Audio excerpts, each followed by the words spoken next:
নেপালের মদনাশ্রিত মহাসড়কে ভয়াবহ ভূমিধস হয়েছে। এ ভূমিধসের কবলে পড়ে যাত্রীবাহী দুটি বাস সড়ক থেকে ছিটকে ত্রিশূলী নদীতে ভেসে গেছে। বাস দুটিতে অন্তত ৬০ জন যাত্রী ছিলেন, যাদের সবাই এই মুহূর্তে নিখোঁজ আছেন।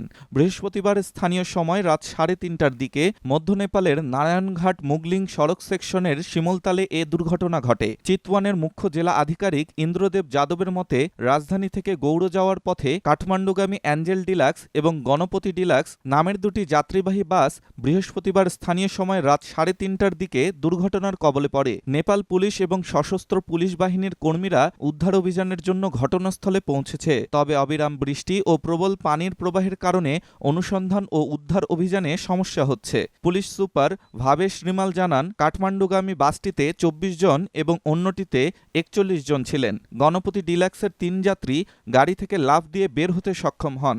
এদিকে পৃথক দুর্ঘটনায় একই সড়কে ১৭ কিলোমিটার এলাকায় আরেকটি যাত্রীবাহী বাসের ওপর পাথর আছড়ে পড়ে একজন নিহত হয়েছেন। বুটওয়াল থেকে কাঠমান্ডু অভিমুখে বাস চালক মেঘনাথ বিকে একটি ভূমিধসের কারণে তার গাড়িতে পাথর আছড়ে পড়লে গুরুতর আহত হন। চিতওয়ান মেডিকেল কলেজে চিকিৎসাধীন অবস্থায় তার মৃত্যু হয় বলে জানান উপপুলিশ সুপার ভেসরাজ রিজাল। নেপালের প্রধানমন্ত্রী পুষ্পকমল দাহাল দুর্ঘটনার শোক প্রকাশ করেছেন। তিনি সোশ্যাল মিডিয়ায় লিখেছেন, নারায়ণগড় মুগলিন রোড স্টেশনে ভূমিধসে বাসটি ভেসে যাওয়ার পর প্রায় ৫ ডজন যাত্রী নিখোঁজ হওয়ার রিপোর্টে আমি গভীরভাবে দুঃখিত।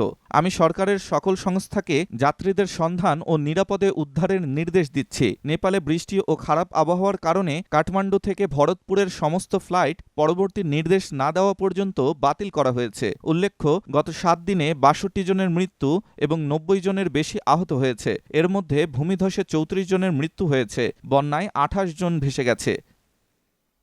ডেস্ক রিপোর্ট, স্টার সংবাদ।